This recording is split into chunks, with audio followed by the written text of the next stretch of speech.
Уважаемые коллеги, So, dear colleagues, today is the 16th of September, and we are starting our online conference, and we are going to talk about international missions to South America, CIS countries, and the Middle East for oil.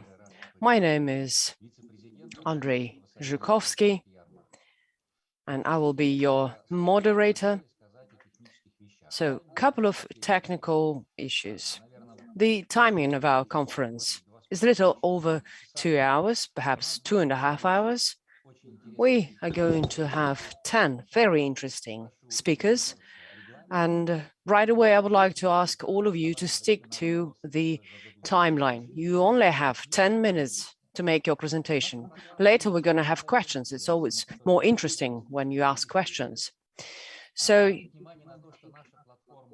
please note that the platform that we're using allows us to post presentations that our speakers have prepared. And I would like to say that this platform includes a 3-minute video address of our 11th speaker, Mr. Julio Ayola. He represents Peru market. So Mr. Ayola is going to speak Russian, and he will talk about what his company does.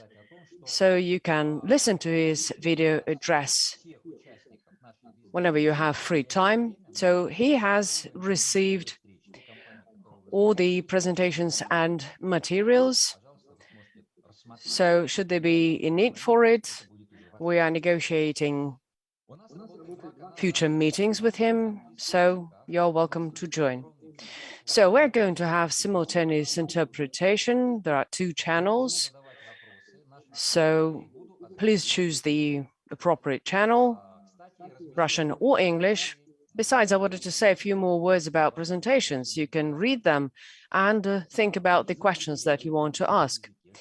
I can't speak English in order to avoid technical issues because of the channel, so I'm going to speak Russian, but the speakers may choose to speak the language they prefer.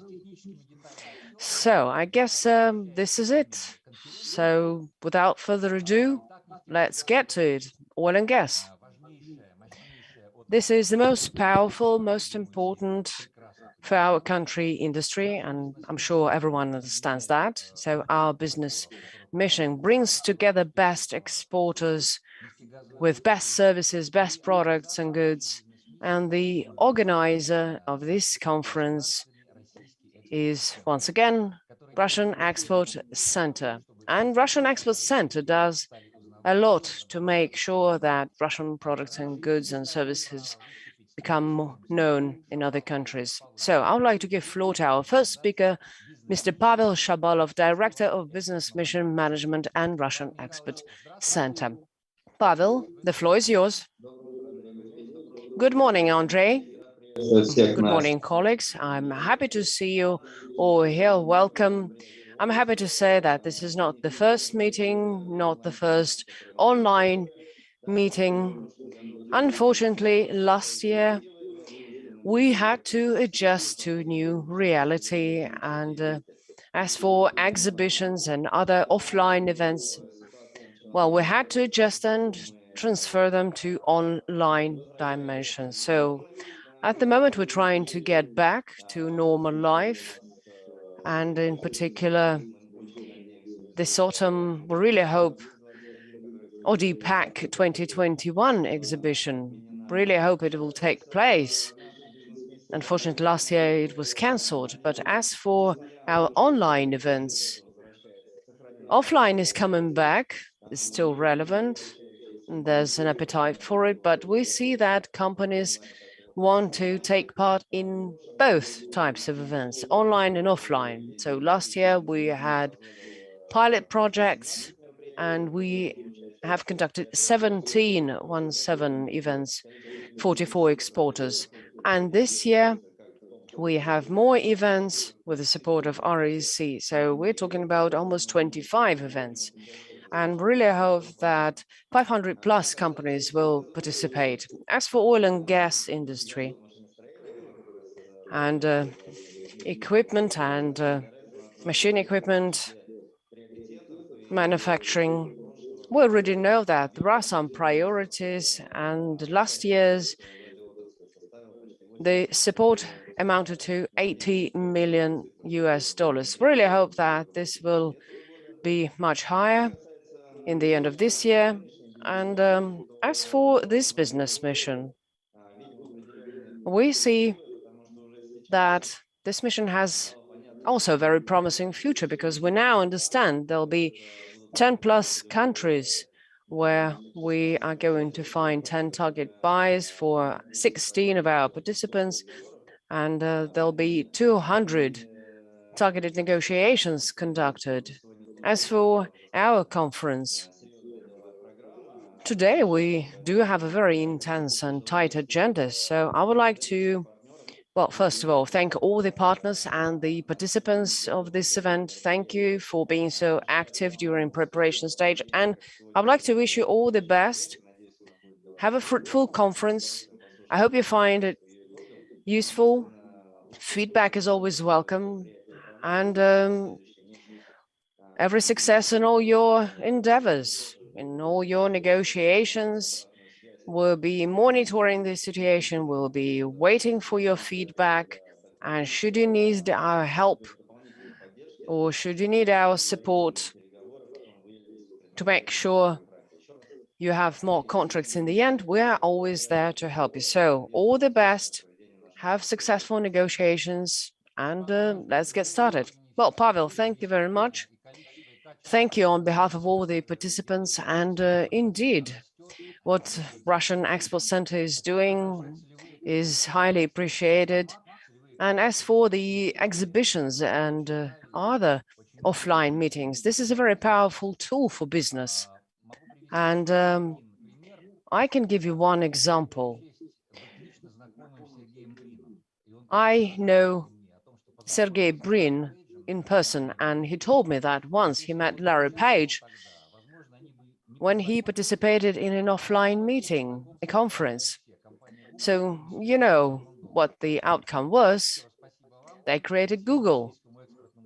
So Pavel, thank you. Thank you for all your work and your support and your assistance. This is the right thing that you're doing, and this is good for business development. So thank you. Moving on. And I'm happy to give floor to our next speaker. And this organization is a big supporter of exporters. Of course, I'm talking about the Ministry of Industry and Trade of the Russian Federation. So the floor goes to Alexei Dubinin, Deputy Director of the Department of Mechanical Engineering for the Fuel and Energy Complex at Ministry of Industry and Trade of the Russian Federation. Alexei, the floor is yours. Good morning, colleagues. Well, I must say that at the moment we are going through some changes. So I am the Deputy Director of the Department of Mechanical Engineering for Fuel and Energy Complex, and there are some changes going in our department as well. But all in all, I must say that we're grateful for all your support and what Russian Export Center is doing. This is quite material and this is quite big, and it's getting closer and closer to the level of support provided by the ministry. So I, on my part, would like to wish you all the best, and I hope you'll be able to have more offline meetings and meet face-to-face in person, because it's much more efficient. And we know from last year, and it's worth mentioning, that online format the meetings that you organize in online formats. They are indeed, and this format is indeed very effective, but still it's always nice to meet in person. So as for our work, at the moment, we are looking into import substitution, and we're looking into different products and goods, spare parts, and many other items. Last year, we've updated our plan for oil and gas equipment, and we added more details, more components. So at the moment, we have a plan in place till 2024, and we intend to address not only equipment, but components and spare parts as well. So we are talking to different governmental bodies, and all the documents are in line with strategic documents, for example, energy strategy of the Russian Federation till 2035.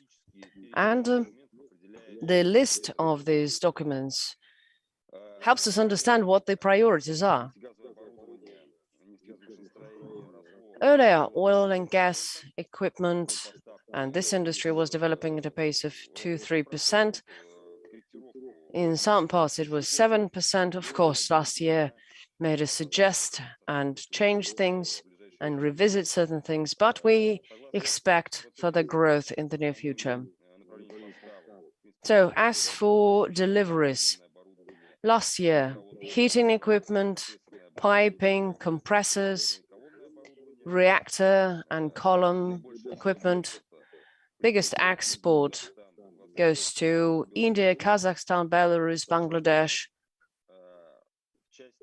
And as for expansion, we intend to increase deliveries. And last year, we started working more closely with oil and gas companies, Gazprom, Lukoil. We've conducted a round of negotiations. We've discussed delivery of equipment for their projects. So we're looking at the moment into equipment that they would need in the future, so that we could include it in our list. We're collecting information regarding projects implemented in other countries. So I would like to express my gratitude to practically all trade representation offices in different countries for their help and support. And as for some countries where we're more active than in others, we are creating working groups. We're working with the United Arab Emirates and with some others. We want to enter Saudi Arabia market, and in July we've conducted a number of meetings with Integra, oil and gas, Technovec, and some others. We conducted negotiations, we discussed equipment and some other issues, and we discussed the certification in Aramco. So at the moment, we are working on some organizational issues, and in Saudi Arabia, we will soon be able to open rep office, and we're really looking forward to it because trade representation is very important, and we'll be able to address such issues as the mechanisms of different processes, how they work. And at the moment, we are working on this, and we're conducting video conferences. They prove to be very efficient. And this helps us to meet more frequently and communicate what we have to say to our customers in a more effective manner. As for Oil and Gas Institute and oil and gas initiatives, there's a special platform where it is possible for licensors and other participants of this process look into the process of replacing standards with our own So at the moment, we have several observers, and we have Transneft, Zarubezhneft, Rosneft, and some others. So these companies are observers, and with the help of the Ministry of Trade, there are now 6 companies that have joined this platform: Uzbekneftgaz, Kazmunaygas from Kazakhstan, and Sakhar, Azerbaijan. And the first company was from Uzbekistan. As for OPEC, that'll be United Arab Emirates Company, Kuwait Petroleum Corporation, and some others. The ministry, through the trade representation offices, has been looking into engaging Malaysian companies, Petronas, and we've addressed the MFA, Ministry of Foreign Affairs, so that they would ask Oman, Nigeria, Saudi Arabia, and some other embassies in these countries to look into oil and gas situation in these countries.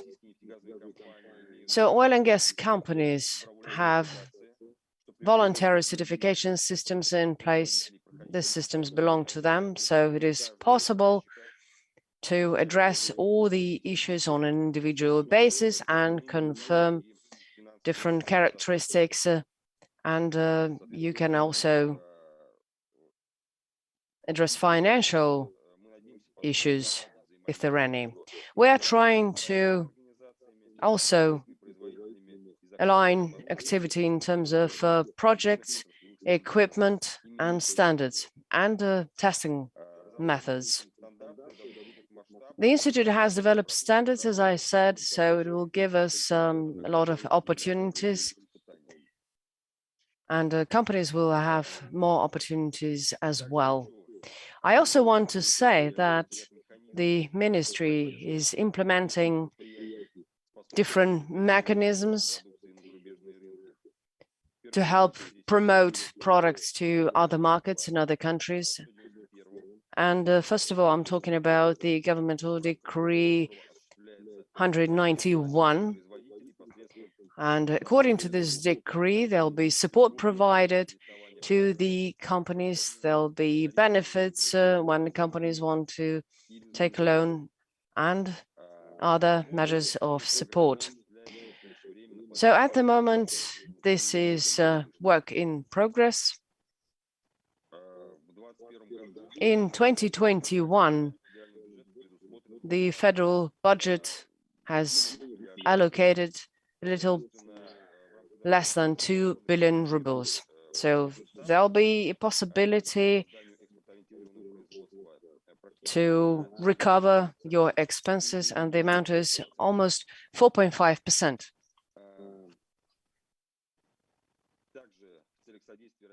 In addition, in order to help Russian companies enter foreign markets, the Ministry for Industry and Trade, together with the Russian Expert Center, has been implementing a project to support shipping of civilian products to foreign markets. That's Order 496, dated 2017. And the Russian companies get refunded up to 80% of their shipping costs. In 2021, about 13 billion rubles have been allocated for this purpose. There's also a separate support program for supporting Russian organizations and companies that sell their products on foreign markets, and they get refunded of some of their costs associated with certification of their products on those foreign markets. That's Order 678 of 2021, and support can be provided in the amount of up to 20% of actual incurred costs of certification. In 2021, 500 million rubles has been earmarked for that. In conclusion, I would like to thank my colleagues for their active work, and I would like to urge you to be even more active and proactive. And let me express the hope that very soon we'll switch back to the offline format and are going to be able to discuss face-to-face the matters that are important to us, relevant to us. Thank you very much, Alexei, for your presentation. Can I ask you a question? Without a doubt, you are a man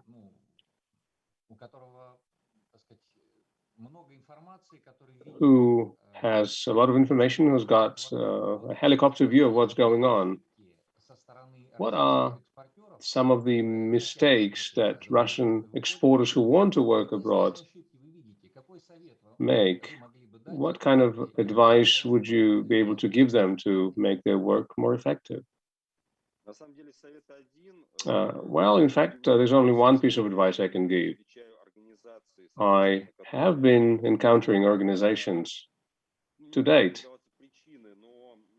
that, for a variety of reasons, for some reason, do not use government support measures, although we have a very transparent procedure in place, and we tell them quite openly about all of the possible risks that they may encounter as they enter foreign markets, and there are no undercurrents they need to be mindful of or fearful of when applying for support. And so, speaking about some of the key mistakes they make, I would like to list this one. It's the fear of going to the government for support. And these are multifaceted support measures that we offer. Thank you so much. And let me ask you one more question. It's a question from Alex. What foreign markets would you suggest to our fuel and energy sector exporters if they want to export their products? What is going to be your response? As a matter of fact, I would mention the CIS markets and the Middle East countries markets. These are the areas where we have most interactions, and right now we are entering Asian markets as well.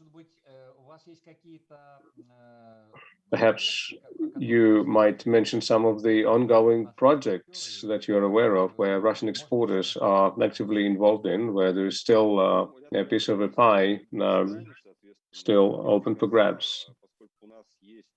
In Central Asia, in Uzbekistan, we have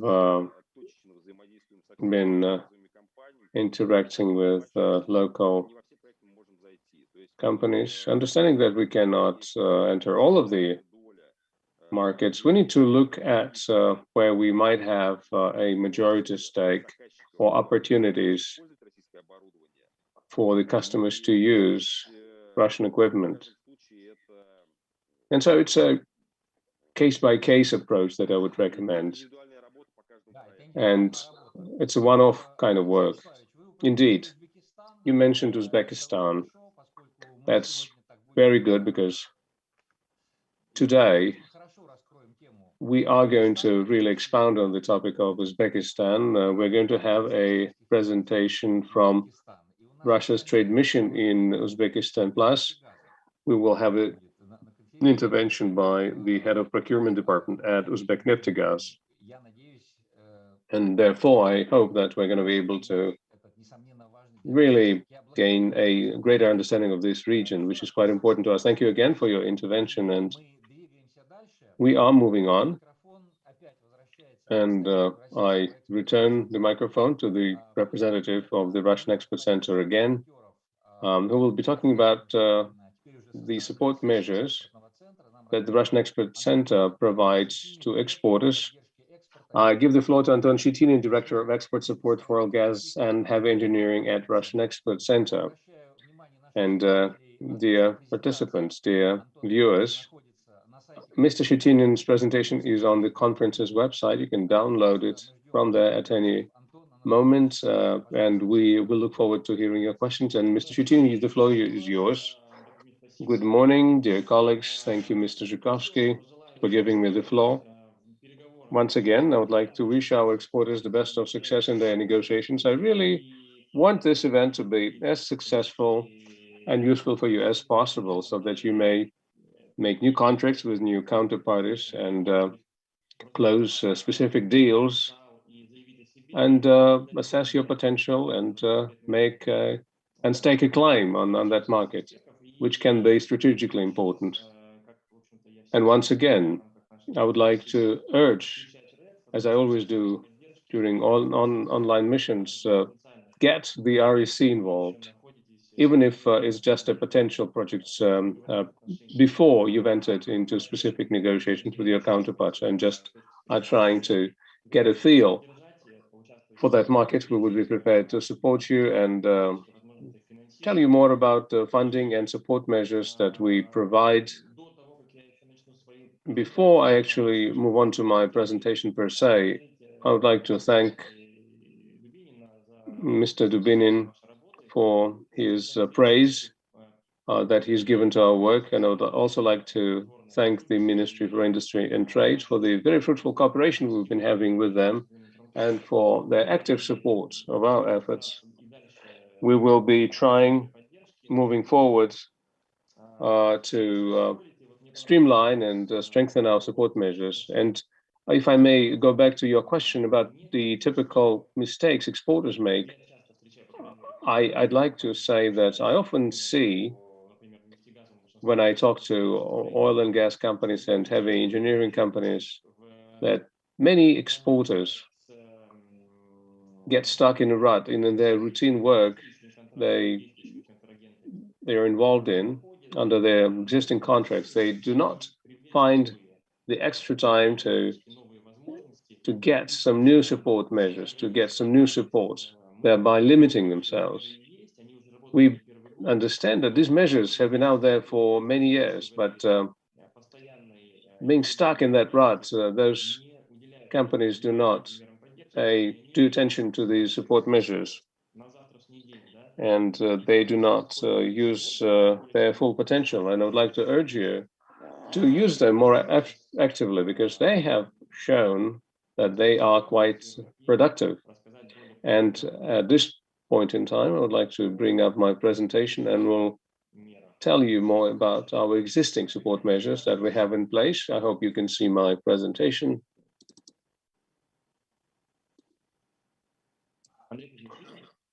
Can you?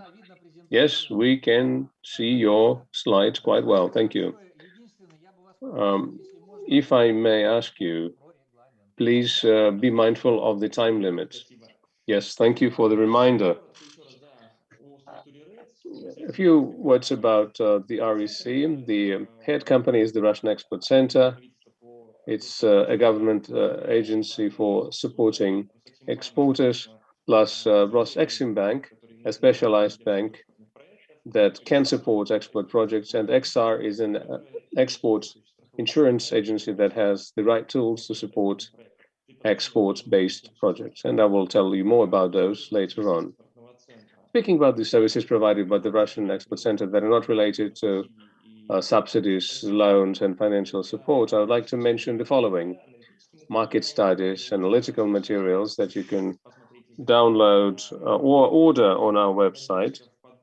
It's also support in finding customs brokers and logistics companies and search for potential buyers, business missions, and various other targeted events. All of this information is available on our website, and those exporters that have not yet tapped this potential can still do that.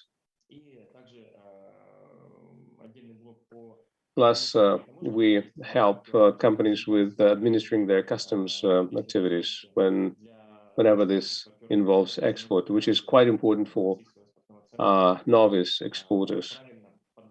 That's where our role is quite important, to help them properly prepare for such export activities. Roseximbank has been around for several decades, since 1994. They have been supporting export projects.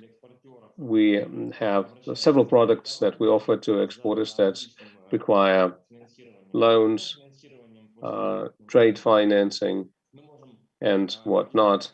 We can also provide loans to buyers from foreign companies that are directly interested in buying Russian high-tech equipment and products.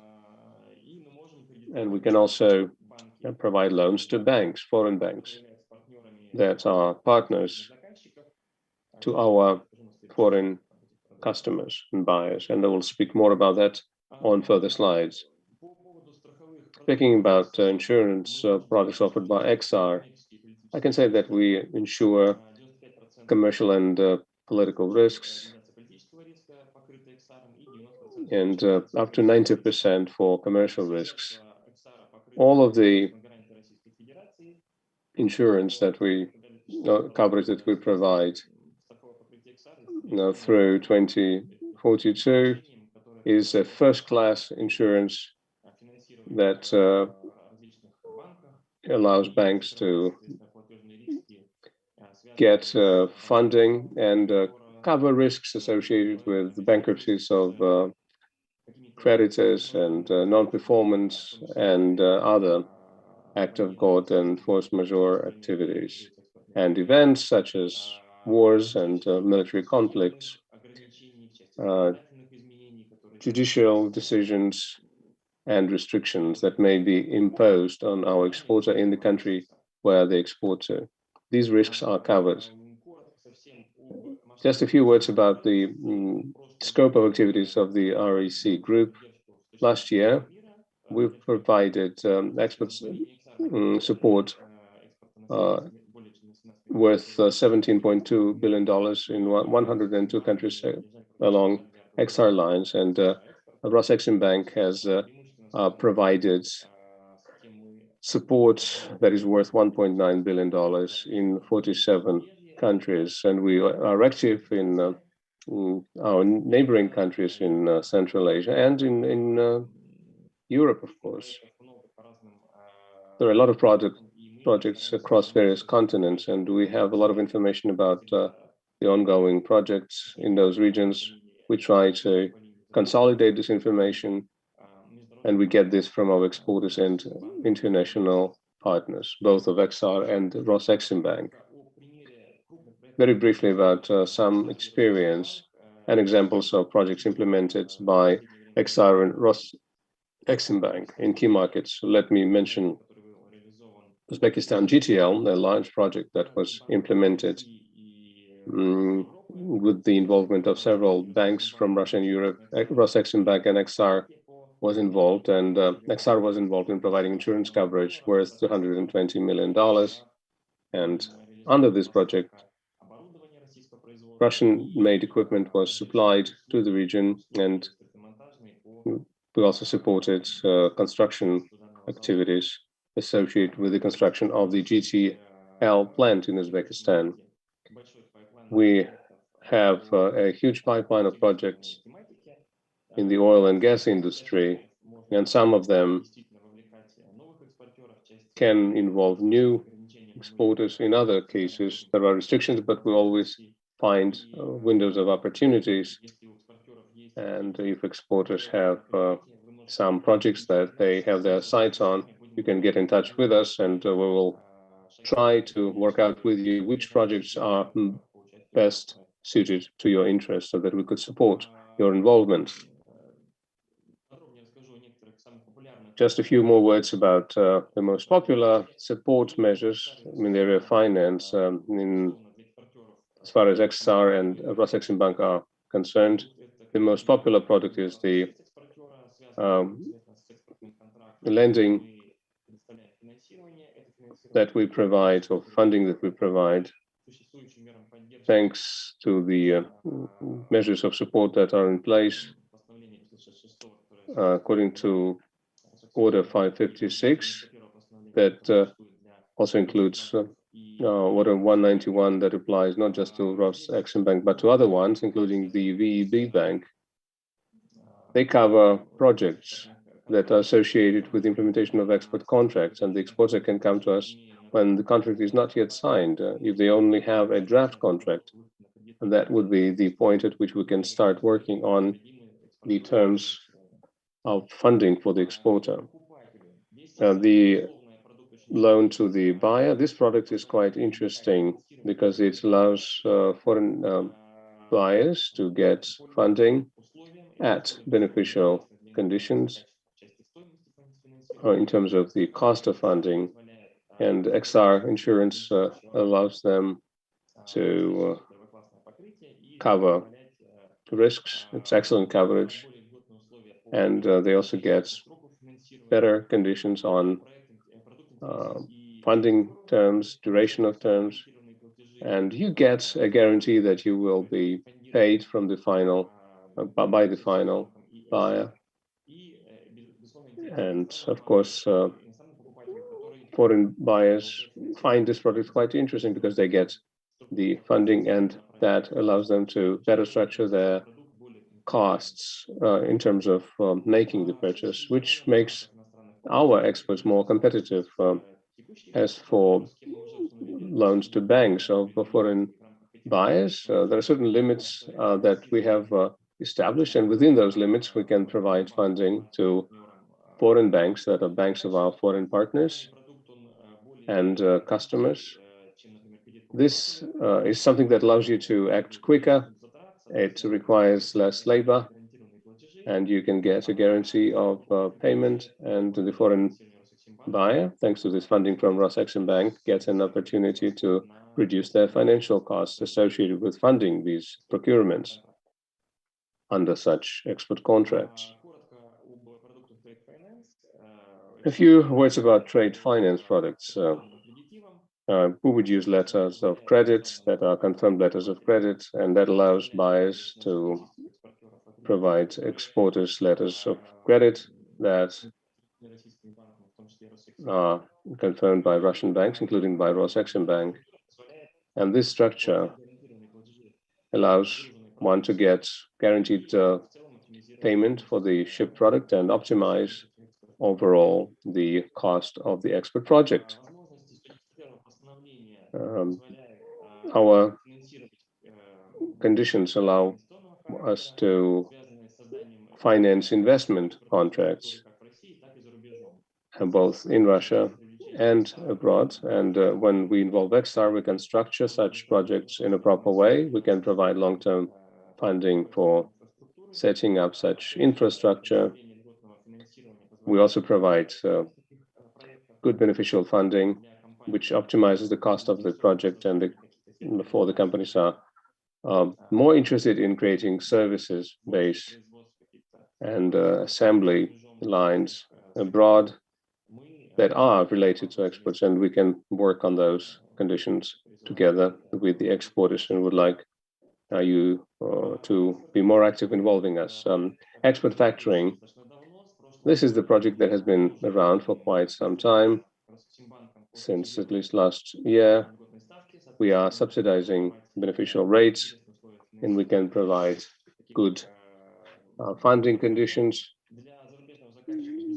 And for foreign buyers, that's an interesting product because it's out of balance debt, and they find it quite beneficial because the rates are quite competitive, and this is definitely quite attractive for foreign counterparts.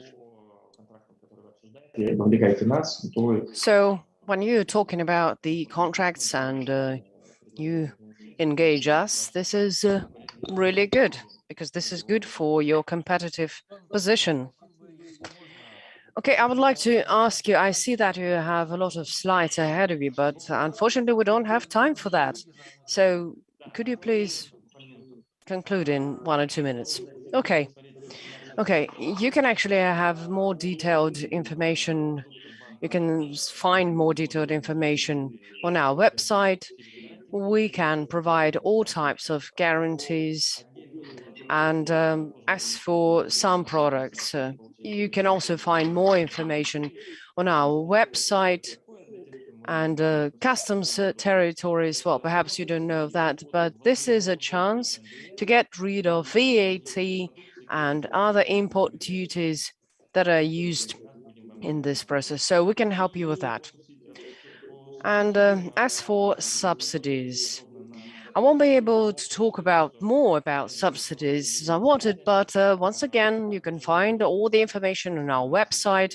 And my colleague already said that we can provide subsidies for patents, for transportation, and we have a lot of opportunities. There are certain deadlines. However, there's a program for certification, and there are plenty of decrees and orders, in particular 931, that's on R&D. This is a very important decree, and it's great that we can actually provide subsidies regarding R&D and for development of new products to be exported. So these expenses can be subsidized, which is great. It's a great support measure, and everyone should enjoy this measure. The new decree number 900, it can help you with service bases in other countries. So we can help you with subsidies, in rent and spare parts delivery. So once again, more information is on the website, and this is a new decree 900. So if you are actually interested, and we realize that for oil and gas, this is of utter importance, because it's very important for them to understand what needs to be done if they want to be present in that region. And there's another decree, 342, that's on participation in exhibitions and recovery of your costs related to business missions. And there are some other decrees that can once again help you participate in different exhibitions and get more contracts. So once again, more information can be found on our website. On this last slide, I've posted my contact information. Happy to take your questions, happy to help you, support you. So do contact me. And thank you very much. And I'm sorry for the delay. Well, thank you. Thank you very much, Anton. And I would like to draw your attention to the presentation. This presentation will stay on YouTube. So if you didn't have time to catch the contact information, you can do that later. Because if you jog to the left or to the right in YouTube, you can press pause and you can find all the information. So, short question. What do you think? Which measure is the most underdeveloped? Perhaps there's a measure you think that it is great, but no one is really using it. Well, perhaps the newest one. That's the decree, the measure 900. This is the service bases and other things. So this is the measure that should be developed, expanded, and I think that that's what we need to focus on. Because if there's more development, then exporters will have more interest. It'll be much easier. Okay, we have another question. Are there any measures to ensure direct communication with authorities in countries such as Latin America, Middle East, and some others? Well, you see, we have some measures already in place, and we can help you find customers, potential customers in other countries. So indirectly, you can specify who are you interested to contact with. And we can actually do whatever is possible to help you. We can sometimes ask our colleagues from other countries, from those countries that you need to help us. Okay, thank you, Anton. Thank you very much. Time flies, we have to move on. So once again, thank you very much for your presentation. The presentation can be found on website and YouTube. So in your leisure time, you can do this. And Anton is always there to help you and support you, as well as the Russian Expert Center. So, dear colleagues, we have a small change in the order of our speakers. So right now we have to travel to Uzbekistan. So one of the most interesting and one of the markets that we understand really well. So this year, the INNOPROM exhibition took place in Uzbekistan this year. So we're going to have two speakers from Uzbekistan. So the first speaker would be Maria Gragulenko. She's the consultant of the trade representation of the Russian Federation in the Republic of Uzbekistan. And the next gentleman, her colleague, will follow and make his presentation later, Mr. Burhanov. So we are going to once again look into the market that is important to us. So Maria, over to you. What are the key trends? What's going on between our countries and oil and gas industry in general? So Maria Gragulenko, please welcome. Maria, the floor is yours, and you have only 8 minutes because later we would like to ask you some questions. Thank you. Well, thank you very much. Hello, colleagues. In the beginning, I would like to thank all the organizers for this opportunity to make a presentation to participate in this event. I would like to thank the Russian Export Center. So I'll try to be brief. Well, it's worth mentioning that as of today, the two countries, Russian Federation and Uzbekistan, are considered to be strategic partners in investment, in trade, in other areas and industries. But we see that there's potential for more. So among most important events, last year, Uzbekistan became an observer in the EIS, and this has been a great development for us and for development of relationship between the two countries. You can say that at the moment, there are a lot of changes and transformations in Uzbekistan. This is a working process. We're working on free economic zones. We're developing new industrial strategies for future development and many other things. And it is very important to us.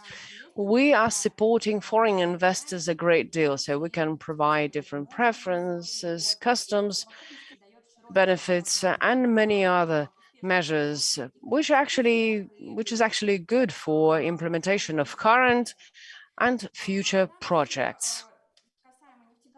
As for oil and gas industry, I must say that in the last 25 years, investments in oil and gas in Uzbekistan amounted to 36 billion plus US dollars. Most of them are direct investments. Till 2025, we intend to implement 30 plus investment projects. That's exploration and deep processing of hydrocarbons. So we're talking about billions of dollars. What matters to us is that the biggest investor is the Russian company, Lukoil, because the overall investments amount to 10 billion plus US dollars. And every year, this figure is becoming bigger. It's worth mentioning that recent events and, of course, pandemic has affected the situation in our country as well. So as for trading with partners over recent years, the external turnover was growing at the pace of 25+%. But as for 2020, the product's turnover has gone down by 13%. So it's slightly above 36 billion US dollars. So going back to our relationship and collaboration with the Russian Federation. As for limitations and restrictions, there are none. We are very open, so nothing like that. As for the free economic zone, we are working on that. We are looking into issues related to import. So we don't have any big issues, but we are just keeping an eye on it. There are some exercises for oil and gas products, but there's another thing. There's been a lot going on, and there's a lot of appetite, mutual appetite for what's going on and can be done in the future. Trading has increased by 16%. So as I was saying, when I was talking about my partners, the overall decrease was visible in our relationship with the Russian Federation. This pandemic had no significant impact whatsoever. So as for oil and gas, based on the 2020 results, oil and gas and petroleum products and natural gas, that was 100% Russian export, and it was much higher than in 2019. We're talking about 63+%, $280 billion. Unfortunately, this year, well, for now, we see significant reduction in this area. And in the first half of 2021, the volume has gone down by 67%. It used to be 222, so at the moment it's low. But at the same time, we see that there's more natural gases being exported to Uzbekistan. So we're talking about 15.6%. We've also seen that Russia was acquiring some petroleum products, but that was a small share. And in 2020, in the first half, there was nothing like that. They didn't buy anything from us. So if you talk about the situation in oil and gas in Uzbekistan, 66% of the territory looks very promising in terms of gas and oil reserves. We're talking about 210,000 square meters, and we have 270 fields, 140 that's gas and gas condensate, 25 oil and gas, 52 gas condensate, and 53 oil fields. Maria, you have 1 or 2 minutes left, max, unfortunately. Okay, then a couple of more words about other things. The key player, of course, is Uzbekneftgaz, and my colleagues will talk more about this perhaps later. And I wanted to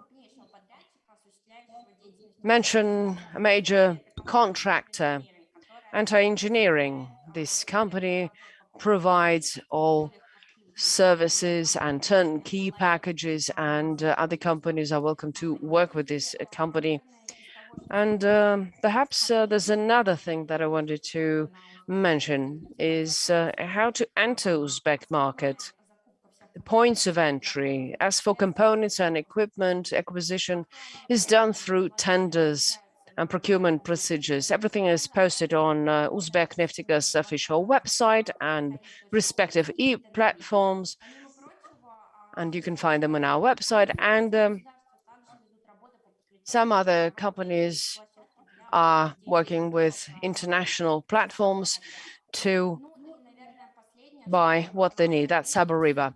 And last but not least is that trading representative office is always there for you, would be happy to help and assist Russian companies. So we're always open. You're always welcome. We're trying to do the best we can. Should you need a consultation, should you need a piece of advice, or should you need to have more information on how to work with our companies, would be happy to help you. Ever since May 2018, we have export support group. We have representative rep office for Russian companies. So we're always there for you. So thank you very much. This concludes my presentation. Okay, Maria, thank you very much. Could you please send us your email so that we could post it in our chat, so that people who wish to contact you would do so. Okay, dear colleagues, as I was saying, we continue analyzing Uzbek markets. So another buyer, as Maria said, Dilmurat Burkhonov, head of tender department from Uzbekneftgaz. Hello, happy to see you. Dear colleagues, hello. Dilmurat, hello. So how is it in Uzbekistan? well, it's a little cold in Uzbekistan, but a month ago it was plus 40, 45. At the moment, it's more or less okay. It's much cooler now, so you're welcome to come and enjoy beautiful Uzbekistan. Well, thank you very much. Right after the conference, we'll have to buy the tickets. I'm sure you would agree that Russia is one of the best partners that you understand how to work with. We only have 10 minutes. I don't think we have more than that, but I'm sure there's something that could add value to our relationship and collaboration. Could you please share with us what's the best way to be efficient in our collaboration? Are there any recommendations? Perhaps there are companies that wish to work with Uzbekneftgaz, and I'm sure that everyone wants to work with you. That's an open secret. But many exporters, many companies are making mistakes. Some people have ideas that you don't need, or perhaps there's something that you do need. Perhaps you need some products and you need something. So what should we do? What do we have to do so that this is a win-win situation for you? And it's the right thing to do. We have to think about you. We have to consider your interests. So I would be grateful for your recommendations. Thank you. The floor is yours. Hello, everyone, dear colleagues. Well, first of all, I would like to thank all the organizers of this event. This is a really good time for this event.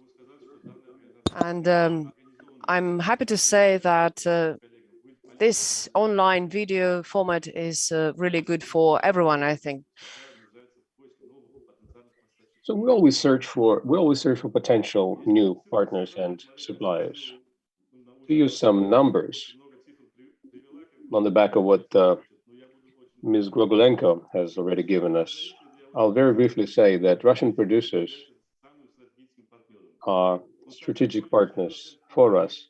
More than 50% of counterparties in the oil and gas sector are Russian companies. And at the end of 2020 and in early 2021, we've seen some very successful months buying products from Russian suppliers. In March of 2020, we signed a lending agreement between Uzbekneftgaz and the VEB of Russia, Foreign Trade Bank of Russia. And one of the terms of that agreement was that we had to buy equipment from Russian companies. Over a short period of time, we've purchased a lot of equipment made by Russian companies such as Tempo, Severstal, Kuybyshev Azot, and the list goes on and on. Uzbekneftgaz is always open to Russian companies and Russian producers.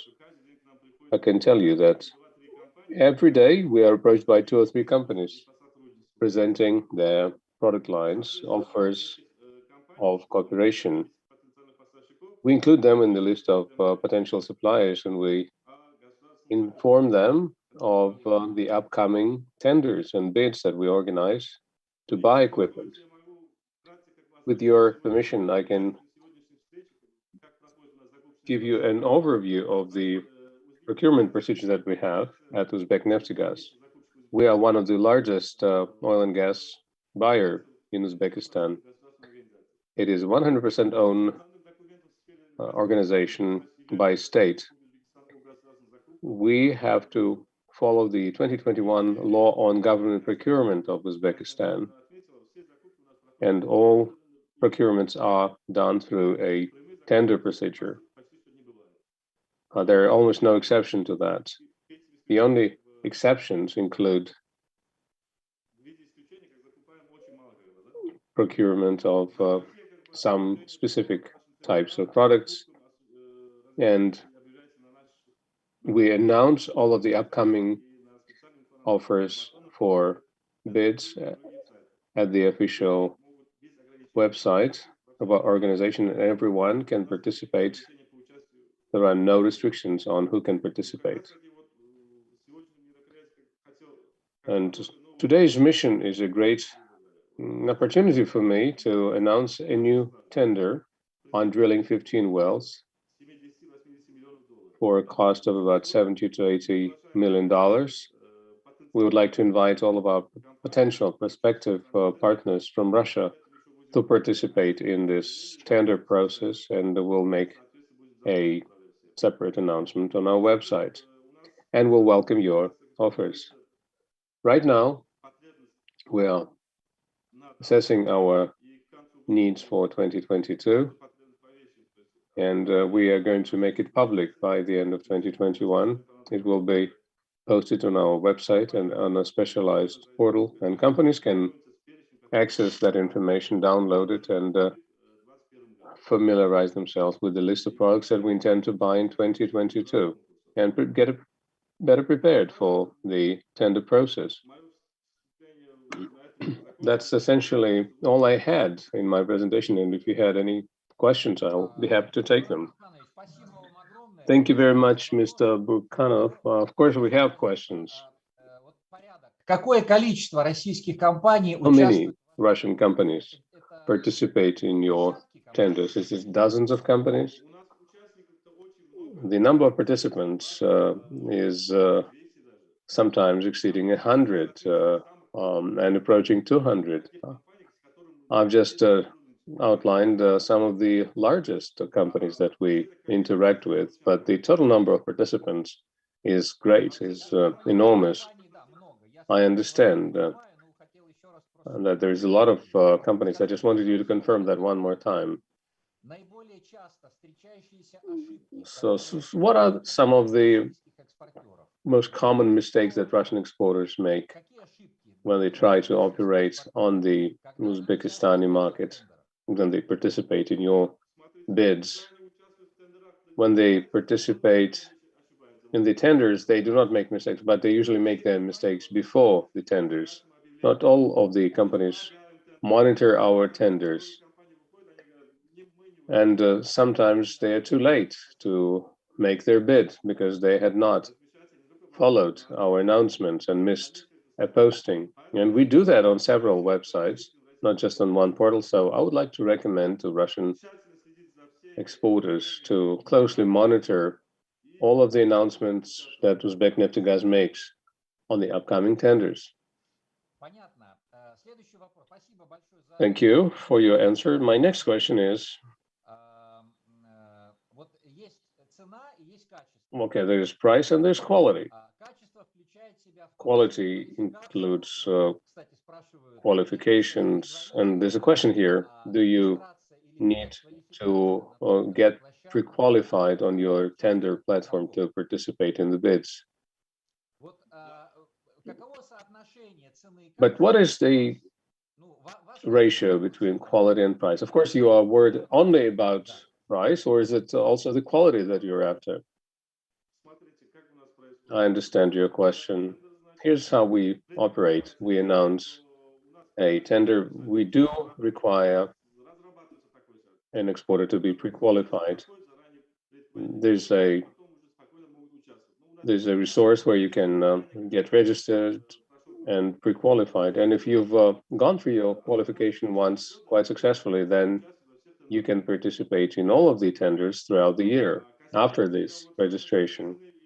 As for the relationship between price and quality, I'd like to say that things are very straightforward.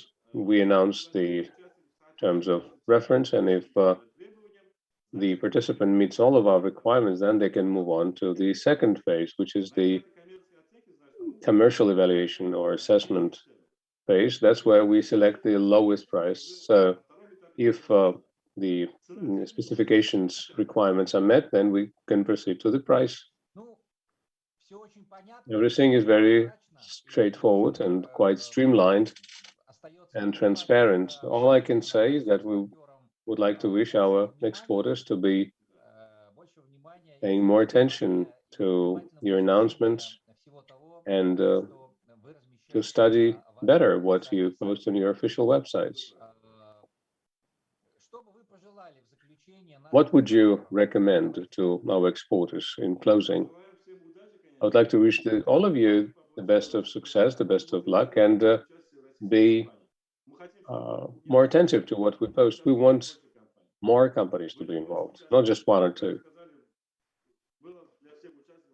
And we want to create a level playing field for all participants, and the Russian side will win as a result. Thank you very much, Dilmurad. Thank you for the announcement that you made about the bid for the 15 wells. Of course, everyone has heard you. And I'd like to tell all of the participants of the business mission that the overview presentation from all participants of the business mission was sent to Uzbekneftygaz, and there will be a number of meetings organized with Uzbekneftygaz between them and the Russian exporters that are part of this business mission. So, Mr. Burkhanov, I would like to thank you, but before we say goodbye, I would like to ask you one more question. What is the procedure for getting bank guarantees for Russian companies? Do you require banking guarantees from Uzbekistan bank, or is the guarantee provided by the Russian bank sufficient? You need to get a guarantee from a European bank to participate in the tender, and this is something that applies to all participants, not just to Russian participants. We usually only approve banking guarantees that come from European banks, but we can make exceptions for larger Russian banks. Do you have a list of such banks? Of course, we know who the leaders of our banking sector are. There's about 10 of them. There's the VTB, Alpha Bank, and others. We also have subsidiaries of European banks, such as Raiffeisen Bank. Is Russian Raiffeisen Bank's guarantee going to be acceptable to you? Yes, we do accept the guarantee issued by Raiffeisen Bank. So if it's a guarantee issued by the Moscow office of Raiffeisen Bank, will that be acceptable? Yes, we do accept that. You do, okay. And what if it's a large bank such as VTB or Sberbank, state-owned banks in Russia, the largest banks in Russia? This is what our financial department is in charge of. If you require further details, I will put together an information sheet and we'll send it to you. Thank you. Understood. And thanks again for your presentation. I'm confident that our producers have heard your call, and I'm sure that we'll be able to make interaction between Russia and Uzbekistan more effective, more productive. Thanks for your participation in this online mission. The best success to you and to Uzbekistan in developing your sector for the benefit of Uzbekistan and the whole world. Thank you. Thank you. Dear participants,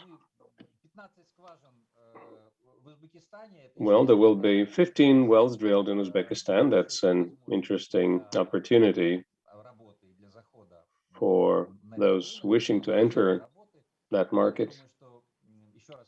And I'm sure that all of you realize that. We continue our conference. And the next speaker I'd like to announce is Konstantin Radinsky, who is the president of the Association of Oil and Gas Equipment Manufacturers. Mr. Radinsky, can you hear us? Yes, yes, I can hear you. Can you hear me? Yes, we can hear you. We can see you. We're happy to welcome you at our conference. I've seen your presentation. It's a very detailed and substantial document. I understand the topic is quite important, but I would like you to stick to the 10-minute time limit. You have the floor. Thank you. I had some issues with my camera. No, we can see you quite well. No problem. You can get started. All right. For those of you who may not know us, we are the OGMA, the Oil and Gas Equipment Manufacturers Association, the largest association of this kind in Russia. We bring together about 50 producers of oil and gas equipment manufacturers. We have been around since 1998, and we have been an active participant in promoting various business initiatives supported by the Ministry for Industry and Trade and by the Russian Export Center.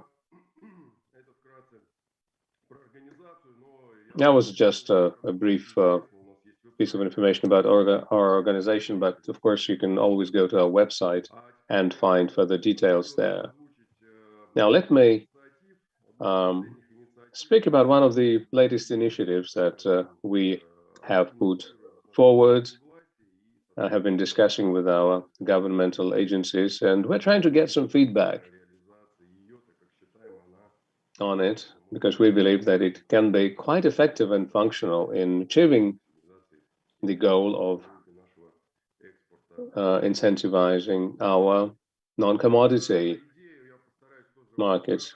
The idea is very straightforward, well, and at the same time, it's quite complex. So we proceed on the assumption that we have a lot of support measures that are quite attractive and interesting for supporters, encouraging them to export their products and to operate more effectively. But unfortunately, there's a major challenge that needs to be addressed. It's a lack of a systematic approach to the support of Russian exporters. There are measures of support, but I'm talking about a more systematic plan for doing that. We have been getting feedback from members of our association, and what they say is that some systemic measures need to be put in place to get assistance with entering foreign markets and to avoid the mistakes that are commonly made by new entrants. So this initiative was discussed with the Ministry for Industry and Trade and with the Russian Export Center. And the idea is to create a multi-purpose shared services center that would be able to stimulate our exports. Here's what I mean. Let's not go through the list of the assumptions that we operated on, the problems that our companies usually have to deal with when they enter foreign markets. The companies also can also look at the details of this suggestion of this initiative on our website. But the requirements of markets are more or less the same anywhere you go around the world. In some cases, they're a little bit more stringent. In others, they are more lax. But no matter what market you try to go to, you generally require the same things. You need to get local support. You need to have services that are provided to you. You need to be present there. You need to get certification and accreditation. You need to have international references and whatnot. Speaking about the model of entering a foreign market, based on the feedback that we have been getting, we can tell you that that's what generated this idea that we are showing here. Companies that enter international markets, they do not always get proper support, including information support, operational support, to make this market entry more effective and optimal, and to avoid the common mistakes and errors that new entrants usually make. There are several ways to approach foreign markets. You can do this by opening your own office in a foreign country. If you have sufficient financial resources, you would have your own office. The other option is to start getting a feel for the market, and you do this by interacting with local intermediaries who are not always up to par. They're not always effective. And that model of entering a new market does not always result in the desired outcomes. And sometimes this leads to companies closing their office there, and they just abandon, at least for a time, the idea of entering a foreign market. So the gist of this multi-purpose shared services center is shown on this website. I'm not going to read through this slide. We're just trying to address all of the challenges that exist on those markets by providing the required services. And these are the services that follow the model of shared services. Sometimes companies arrive at a given market and they cannot be very effective, and they have to buy some property, plant, and equipment there. But that is something that is required for them to have there to be effective in entering that market. But if we could have a shared services center that could provide shared use of such equipment, such assets that could optimize or could help optimize the costs of our potential partners when they enter such a market. This is what we are offering. This is the key advantage of what we're offering. So why did we choose United Arab Emirates as the hub for this shared services center? Well, the UAE in itself is a major financial, technological, industrial, and logistical hub, a world-level hub. There are certain benefits that companies are provided, since this is a special economic area, and they have very good human resources potential.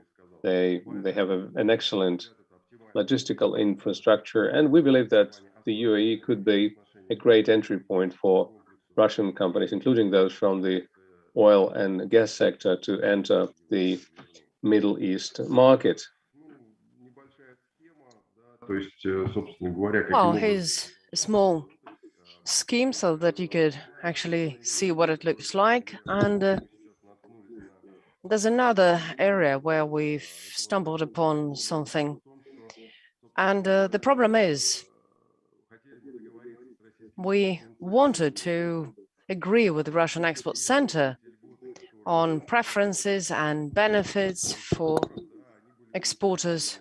We wanted them to be unified and optimized through this particular center, so that the companies wouldn't have to ask to recover their costs on their own, so that there'll be something in the center so that they could help them to actually recover those costs within reasonable timeline, because this would be really good. For example, if we had something like residents of this center, this would have been great. And last slide, my presentation, you can actually see what the benefits are, why this initiative is good. You can jointly enjoy different offers. You can easily access all the tools. You can enjoy support measures and optimization, and having different benefits and preferences in the country, in the United Arab Emirates. There are special economic zones. I mean, there's something that our exporters could take advantage of and enjoy this, so that they could work more efficient and promote their products to global markets. Well, I don't want to go into details since we don't have much time left. Yes, Konstantin, thank you. 1 minute left. Sure, I'm almost done. Last slide, and here you can see what was our plan, how we wanted to implement this, who needs to do what, and why is it a good idea, what's good in it. So we actually see that you have to agree on certain things with residents, and we need to ensure much simpler access, and we also need to discuss rent and some other things. So all of this may result, well, as we see it, in optimization of costs. And we can see that this is going to be good for investors. And in terms of technology, this is a good idea as well. Well, Konstantin, thank you very much. We have your website, we have the presentation. Yes, the presentation is there. This concludes my presentation, so thank you very much for this opportunity. Konstantin, I have a question, if I may. Victoria is asking one brief question. Your center, is it for manufacturers and producers only? Or is it also good for service companies? Actually, it's universal. Anyone can actually enjoy this because the requirements are the same for everyone. Okay, and to become a member, how much are we talking about per year? There's membership fee, right? Or perhaps it's about the result, or what is it? Well, the business model that we have in this center, this is an initiative. So I can't say we don't have an official document. We don't have a document called the official model, but we have an idea. We view it as a scheme where you're going to have to pay some membership fees. And perhaps there'll be something else while the company is a resident. As long as the company is a resident of this initiative, there are some benefits for the company. But as soon as the company expands, grows up, so to speak, they don't need sharing, they don't need anything else, then they can exit and work on their own. Okay, Konstantin, thank you very much. Thank you, every success in all your endeavors, in what you do. So moving on, once again, I remind you that the presentation will stay on the website. Thank you. Yes, if you are interested, I'd be happy to take your questions. Do contact me. Thank you, and goodbye. So, dear colleagues, moving on, we have another speaker. So we're now traveling to the United Arab Emirates, and I would like to give floor to Mr. Ari Varikjanshan, Managing Director of Midfield Oil and Gas Equipment. So this company is a big integrator and distributor on the United Arab Emirates market. They supply spare parts and equipment for energy and industrial sectors. So they have very interesting solutions. They have turnkey packages in the Emirates and in the Middle East in general. So Mr. Varikjanshan, hello, welcome. Your opinion is very valuable to us. Thank you very much.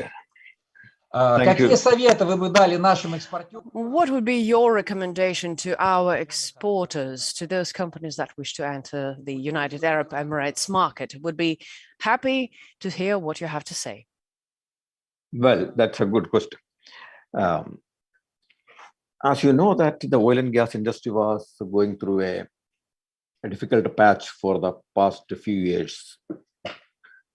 Now we expect the prices to firm up, and the governments in Abu Dhabi to spend more money for the capacity increase. Now this is the right time for the Russian manufacturers, reputed manufacturers, to enter into this market. Reason being, there is a good cooperation between these two governments, UAE government and the Russian government. And also the acceptance level of Russian products in this market have increased considerably. Earlier, it was Europe, America, and Korea, Japan. These were the main manufacturers and suppliers to the oil and gas industry in UAE. Now it is changing. There's a good acceptance level for the Russian products. In order to market Russian products in this market, the first thing they have to do is to find a good distributor in UAE, especially in Abu Dhabi. The distributor will pre-qualify and register Russian products with the ADNOC group of companies. Once ADNOC group, it takes a bit time, could take 6 months or even more, depending on the reference the manufacturer have. If the Russian company have a good reference list, like they are supplying to other oil companies, Russian oil companies or other oil companies, the acceptance, the faster the approval will come. Otherwise, they will ask for more documents, more details, and it could take some time. Once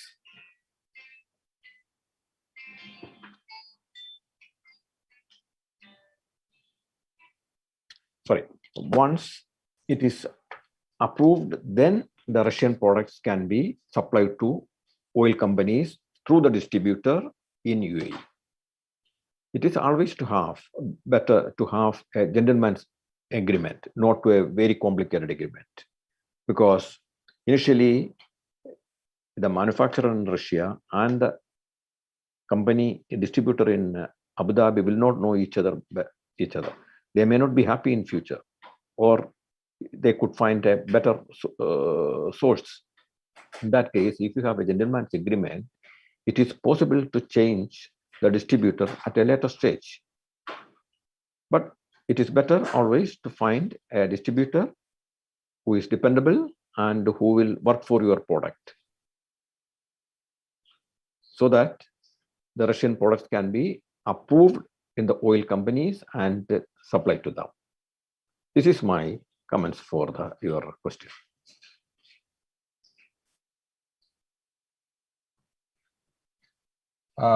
Спасибо большое. Well, thank you very much. And one more question. I know that you had a lot of contacts and you already have experience with Russian companies. So what would you say is the biggest mistake, or perhaps there are several, that Russian exporters are making?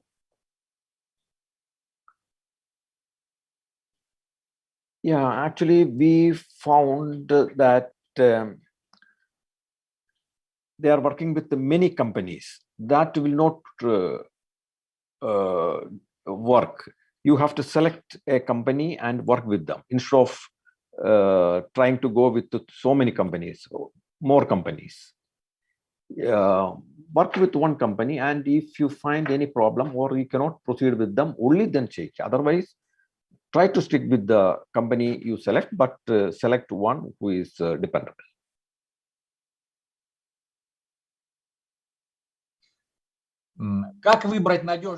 So how do we find a good company in the United Arab Emirates? How do we do that? Yeah, you see, when you attend exhibitions now, I think you will be present in ADIPEC also, Abu Dhabi International Exhibition for Petroleum. You will find a lot of companies visiting you during that time.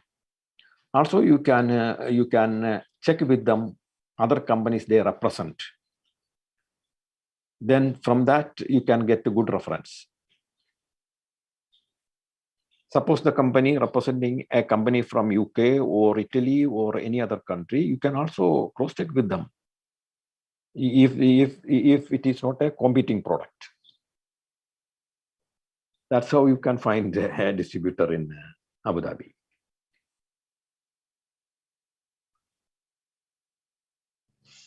Вы знаете, я готов с вами согласиться. You know, I'm happy to say that I agree with you on that. If there's one partner and this partner understands that there's a certain amount of exclusivity, then this distributor, this company will be much more interested in promoting the product. That's obvious. But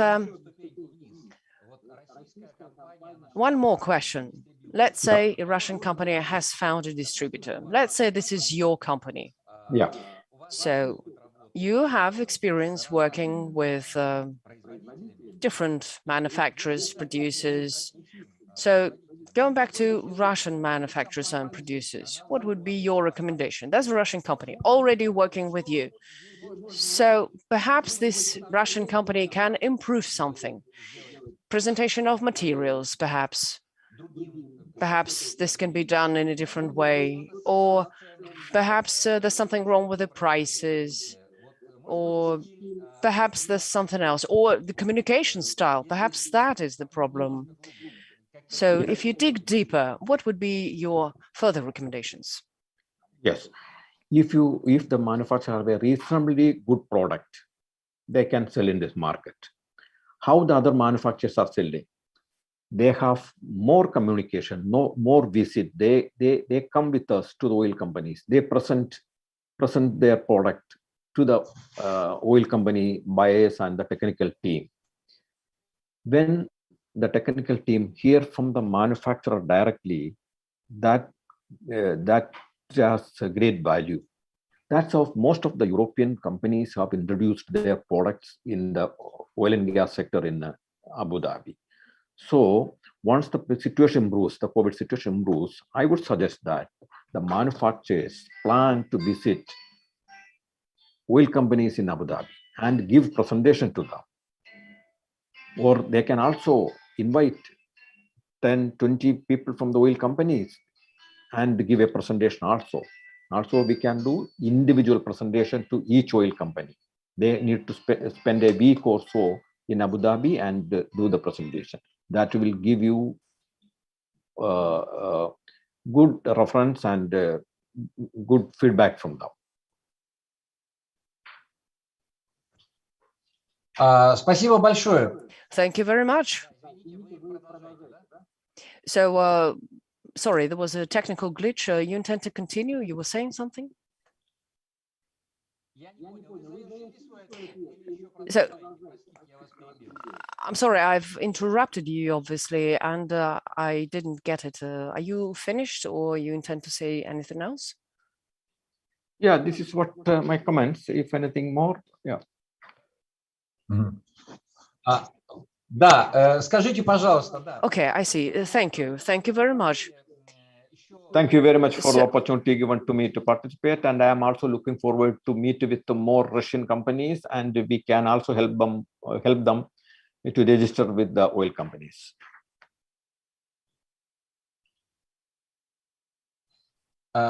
Спасибо большое. Если можно. Thank you. If I may, I have one more question.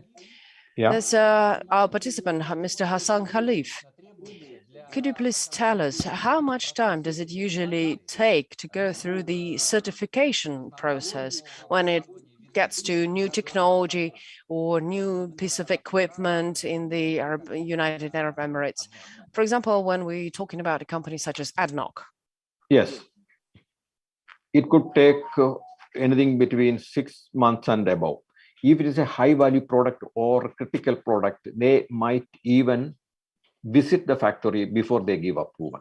But if you have a good reference already from other oil companies, they will not visit. They will depend on the reference you provided with them. So it all depends on the company reference. Then within 6 months, we can get the approval.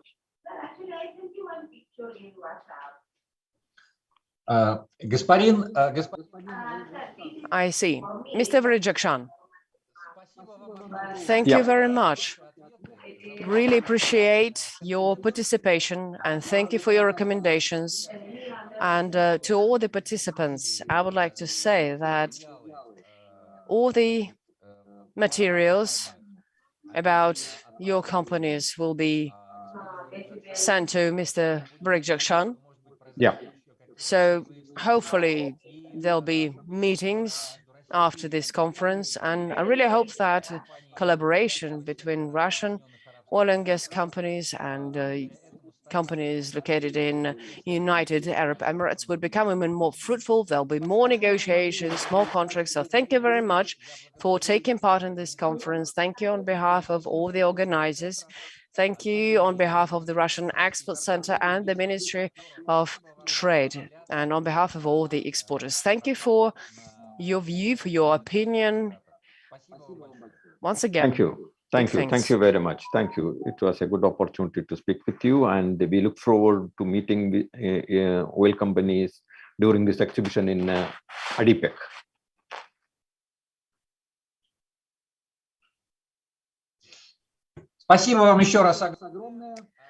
Thank you, and we're now moving on to our next speaker. So, dear participants, I would like to say that the Russian Export Center of the recent years has built quite an impressive network of trade representative offices. I know this myself, and I've been to Tashkent. I know that there's a trade development, trade representative office there. So I would like to give floor to our next speaker, Alexander. So, Alexander, thank you very much. Thank you for introduction. So, dear colleagues, I see that we are running out of time. So I'll try to be brief, and I'll try to tell you everything that I have to tell you, and how this network can be used to promote your products. We also have different offices in different countries. We have a partnership network, and I am in charge of developing this network. We have rep offices in India, in Belarus, Uzbekistan, Kazakhstan, China, Tajikistan, in Vietnam, and United Arab Emirates.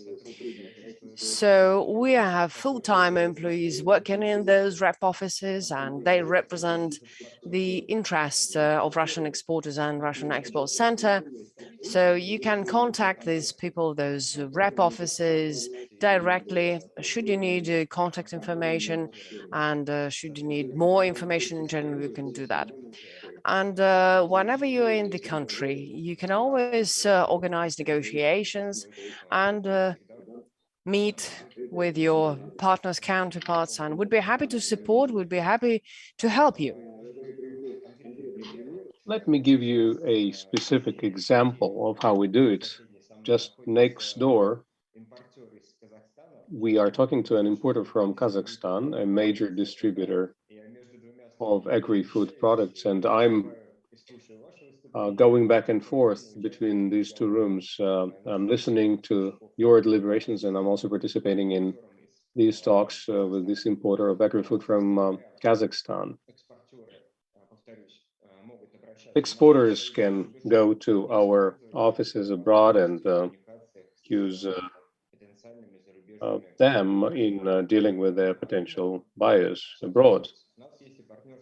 On top of that, we have a partnership network that we add new members to. We now cover 51 countries, which include well-known markets such as the CIS markets, Western Europe markets, Middle East markets, but they also include African countries, not just the traditional market of North Africa, but also the central part of Africa and the west coast of Africa and the east of Africa, such as Ethiopia, Tanzania, Uganda, Mauritania, and we've just recently had discussions with them on buying Russian products. So we deal with Russian or foreign companies that act as distributors or importers, being present in such foreign markets, contract agents, consulting agencies. And so if you need to have access to a particular country, you need to come to us. You can come to us and ask us whether we have a partner there. And if we do, we'll give you the contact details of such a partner.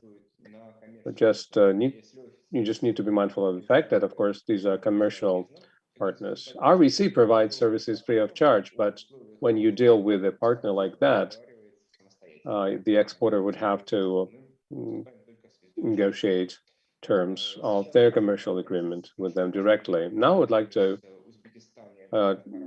address our colleagues from Uzbekistan and United Arab Emirates. We have our own office in both countries where you can come to, and we have partners there with whom we interact. We'll be happy if our dear colleagues from Uzbekistan and the UAE would meet our representatives, and I'm sure Mr. Burhanov has already met our representative in Uzbekistan. You can always go to these offices in Uzbekistan or in UAE, or you can go directly to the Moscow office of the Russian Export Center. Would be happy to help you with finding the relevant exporter from Russia and negotiate a meeting here in Moscow with that exporter, and we can also discuss how REC's financial instruments could be used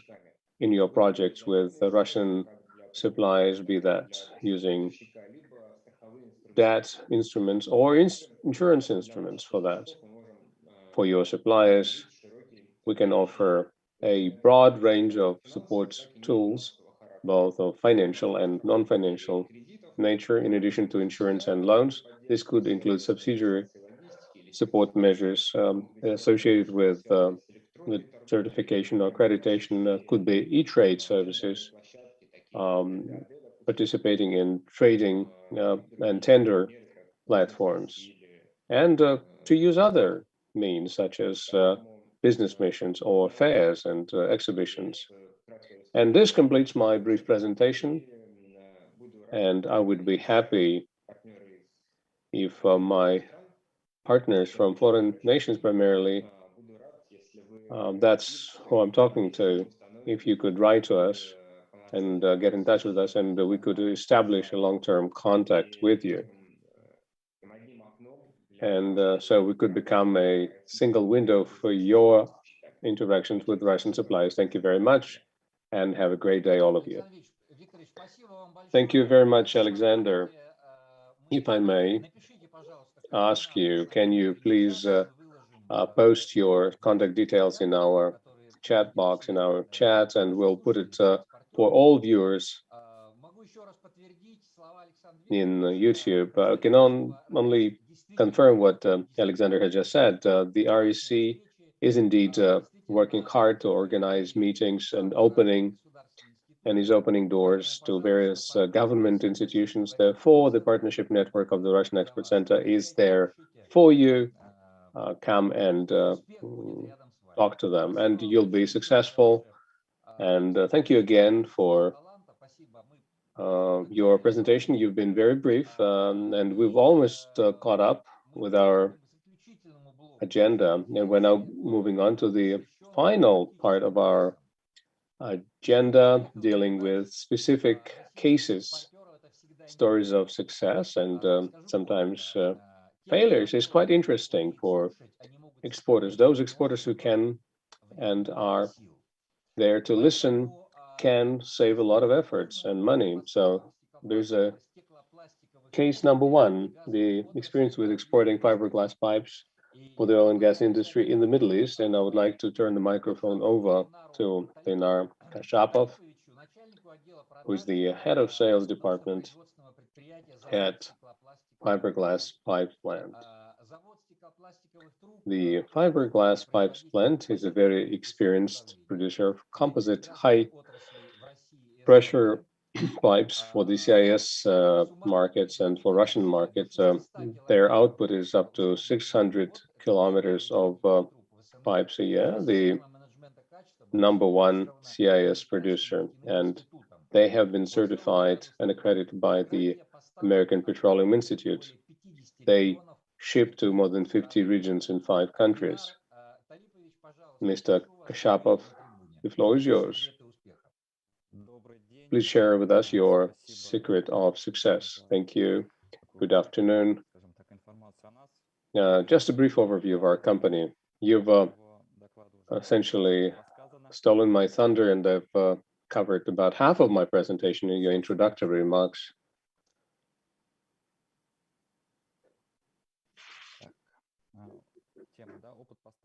So we're going to be talking about the exports of fiberglass pipes for the oil and gas industry in the Middle East. Speaking about the geography of our supplies, it's quite broad and it's growing. And you can see what's happening with our exports. We primarily supply our products to our neighboring countries, and looking at now numbers, we can say that we are indeed an export-centered company. In 2019, we supplied a lot of our products to Iraq via our oilmen, Russian oilmen. We've also participated in various oil and gas fairs and exhibitions, and I would like to use this opportunity and thank the Russian Export Center and Tatarstan's Export Support Center for their support. They've provided us in participating in these events. In 2019, we saw that in order to supply our products to the Middle East market, you need to use the API monogram 15HR to supply our fiberglass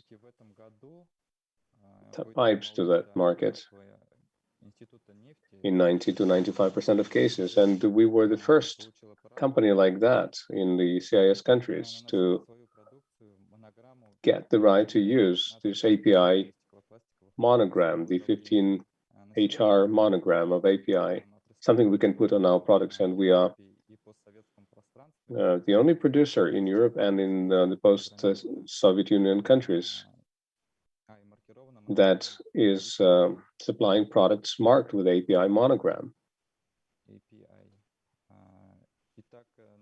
And so there's a total of 28 plants like that. 9 of them are in China, 8 are in the Gulf countries, 3 are in North America, and 4 are in other countries, such as Southeast Asia. Now, let us talk about our case of supplying pipes to Egypt. In December of 2020, we commissioned a gas pipeline, which is 21 kilometers long. That was a pilot project implemented there, a major one for us. And as of now, we have been approached by 2 more customers with whom we want to enter an agreement to supply products to them by the end of this year. That's briefly all I had to tell you about what we have been doing to date. Thank you very much, Mr. Gashapov. Please allow me to ask you a few questions.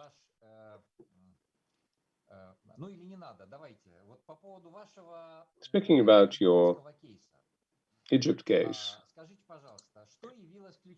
what was the key success factor in your work in Egypt?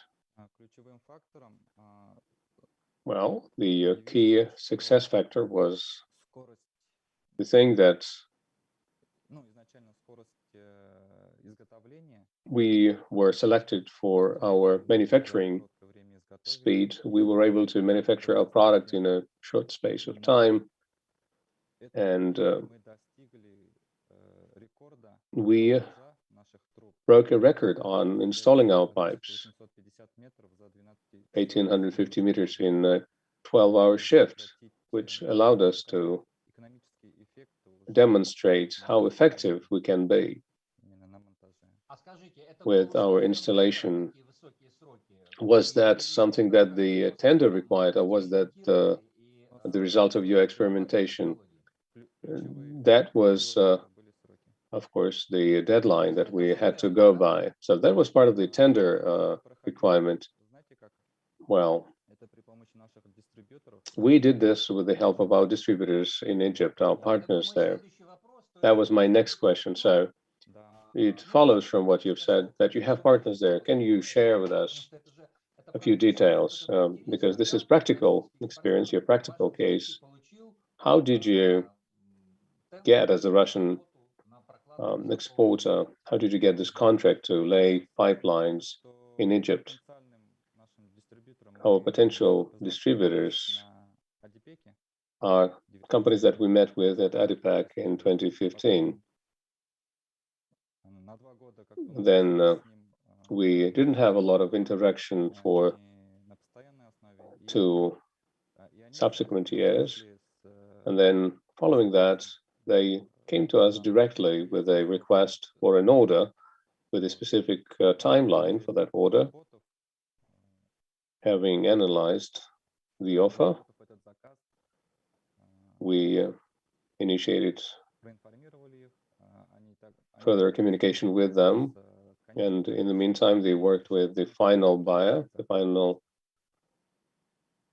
customer, and they told us that they wanted to award a contract to us. Can you say that it all started at the ADIPEC fair in 2015? You took part in that exhibition, and did you go there on your own, or did you get some support from the Russian Export Center or somebody else? We were supported by Tatarstan's Export Support Center, a regional export support center, but they are all operating under the same umbrella. That's the same network. You participated with their help in this exhibition, and you had this meeting with your future partner. The partner believed in you. And how much time had passed from that moment until you met again, until the contract was signed? 2 years, right? That's right, 2 years. Well, it looks like it was less than that. We had the meeting with our potential partner in early 2019, and then in the summer, we were close to signing an agreement. Okay, that happened in the summer. Speaking about the issue of quality, how competitive is your product quality-wise and price-wise? And how difficult was it for you to outpace your competitor? And how many competitors did you have in winning this contract? Yeah, we had to compete with world known producers of such pipes. Future Pipes is the name of the company. But if we look at exports and the ratio between quality and the price, one of the limiting factors is the cost of logistics, because we are making a physical product. You have to ship it. It's difficult to compete in that sense. As for Egypt, Future Pipe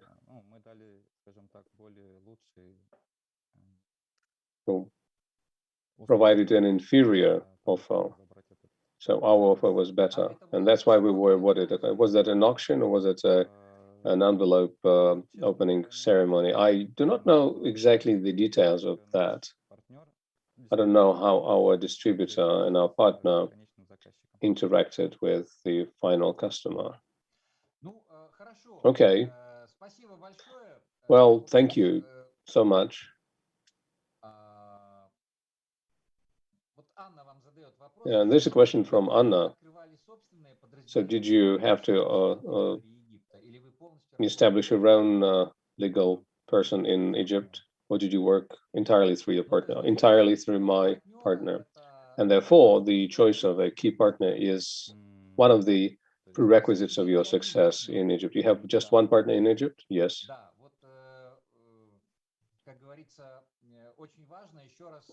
Once again, this confirms what Mr. Varijak-Shan said earlier, that you need to select just one, but very reliable partner.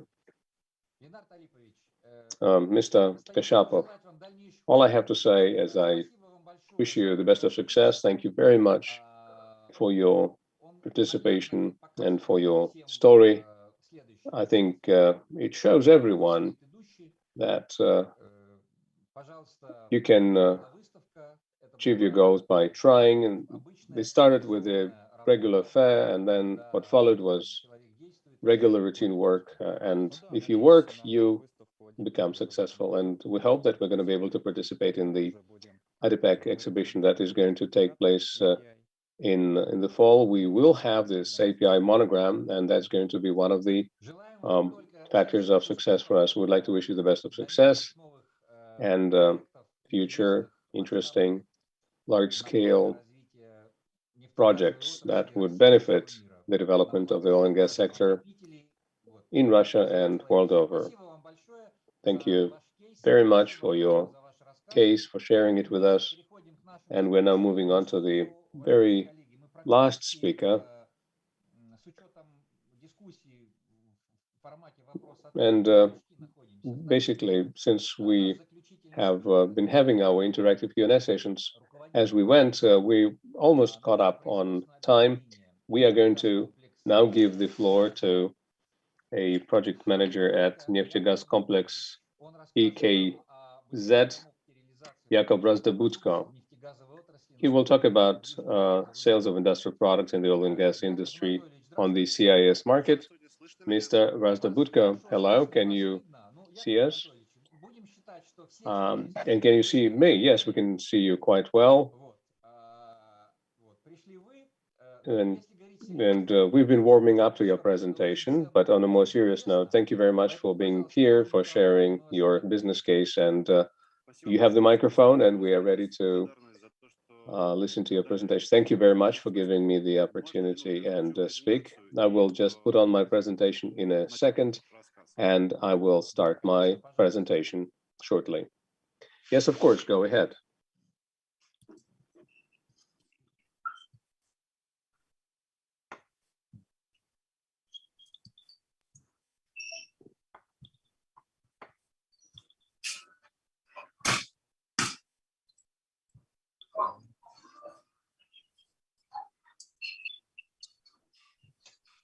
Яков Анатольевич, пока включаете презентацию. So, Yakov, while you are dealing with your presentation, could you please tell us to how many countries you're supplying your products? Well, at the moment, we're working with 7 countries. That'll be Kazakhstan, Belarus, Kyrgyzstan. We already had a couple of projects there, and in 5 years we have delivered quite a lot to these countries. Quite recently, we started working on other destinations. We started working with Turkey. And just like my colleagues before me were saying, we found a distributor, and it made our life much easier because they already have a sales channel. And the specifics of the industry that we're in, it actually really good for partnering. Unfortunately, I don't know what the problem is, but I can't share the presentation. Perhaps you could do something and help me with that. So, dear technical team, if possible, could you please help Yakov with sharing his presentation? Please do so that we could see that. So, Yakov, while our technical team was working on that, and hopefully they'll find a way to share your screen, to share your presentation. So could you please tell us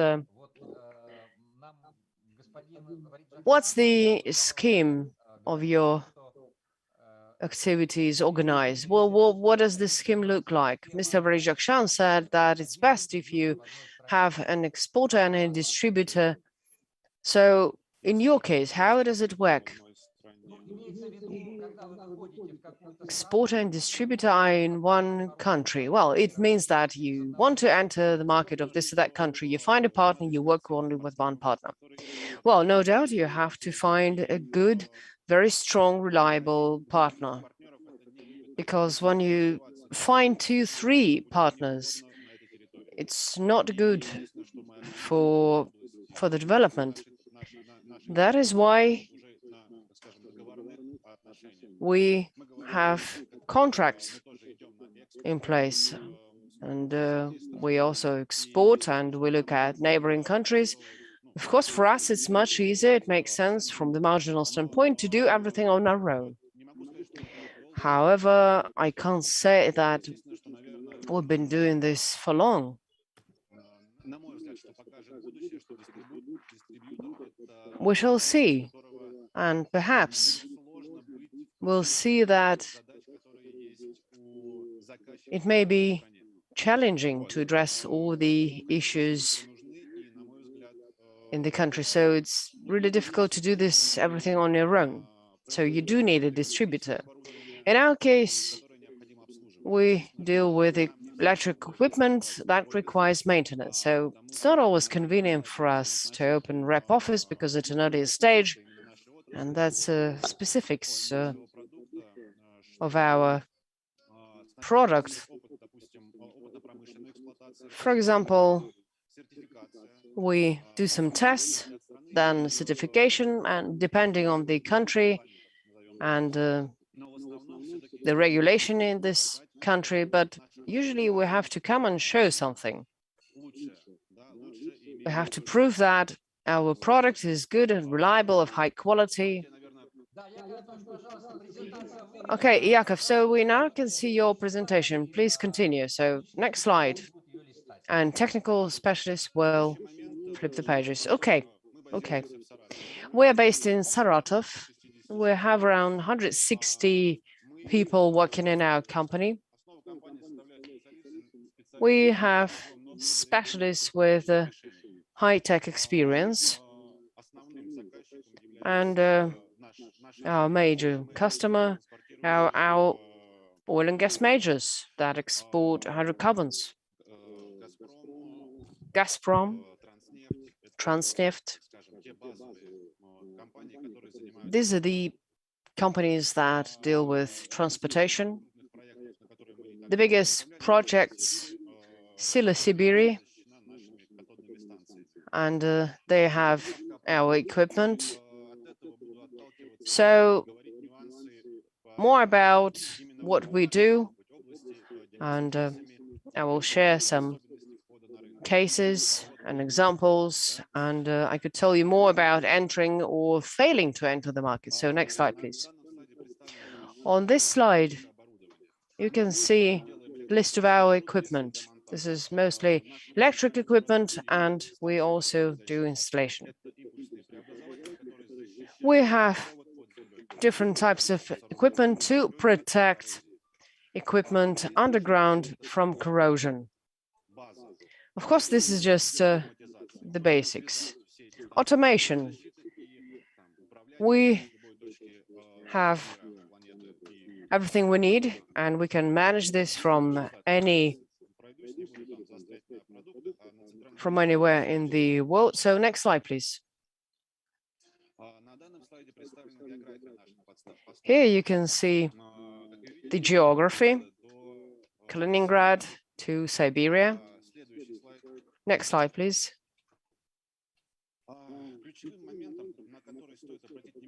So the key thing that one should focus on when entering the market is the level of technical development in this country. At the moment, we have created a very unique product that helps integrate and do any type of cathodic protection. We have different solutions, and it helps us to be simple, efficient. Next slide, please.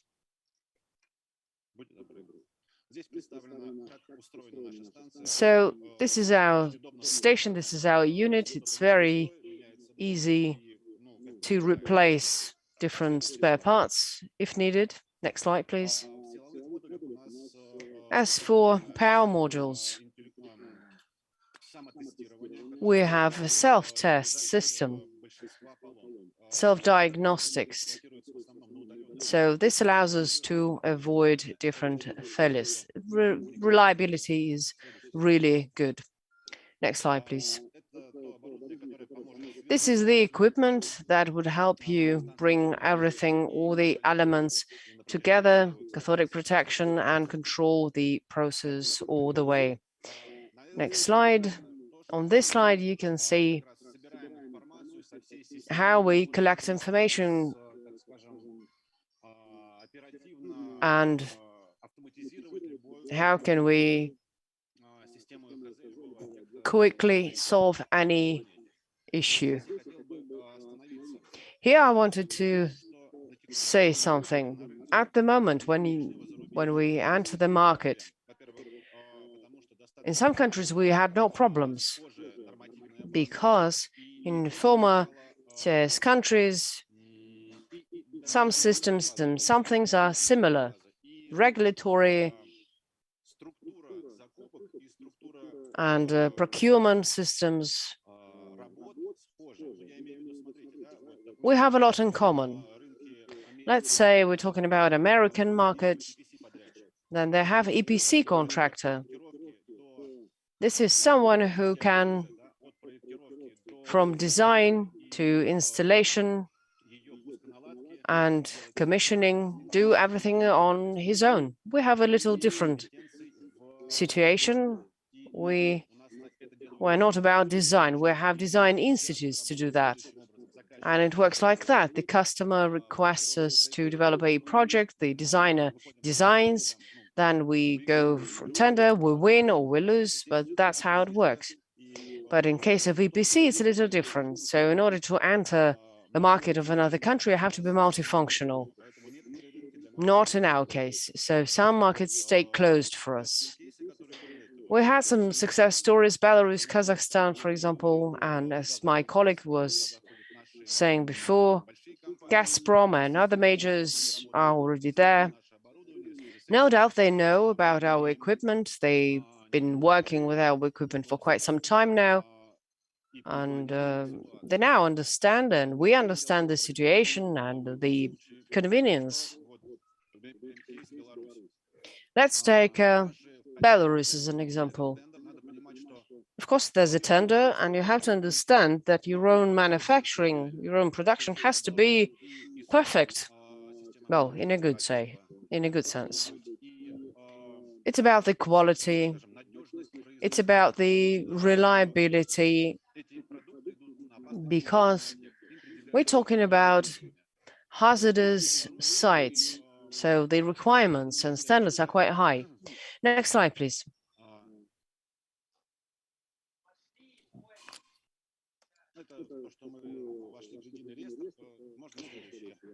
Well, this is about the roster that we're now on. And next slide. Here we had to work with Belarus authorities.